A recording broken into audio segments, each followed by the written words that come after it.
commence à San Francisco, dans le quartier Asbury, où le logement est accessible et où vit une multitude d'artistes fauchés.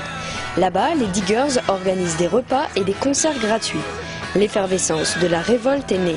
Il y a deux définitions, il y a la strictement musicale et graphique, et après il y a le sens plus général et qui est beaucoup plus juste, c'est-à-dire que le psychédélisme c'est l'expression artistique d'une soif de vivre, d'une frange de la jeunesse aux États-Unis qui voulait vivre autre chose que le mode de vie américain.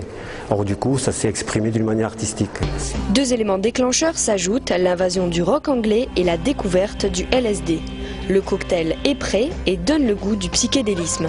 En France, on lit rock and folk ou actuel, et dans le monde, on écoute Grateful Dead, Quicksilver, Country Joe, Janis Joplin et Jefferson Airplane. C'est-à-dire que le psychédélisme, au-delà d'être une attitude, c'est aussi donc une musique. Et c'est vrai que cette musique-là, elle est très particulière vu que les morceaux s'allongent, les morceaux sont déstructurés, et ça a été possible grâce ou à cause, je ne sais pas trop comment on peut dire, de la découverte du LSD, qui, il faut voir, qui en Californie au tout début, au milieu des années 60, était tout à fait légal.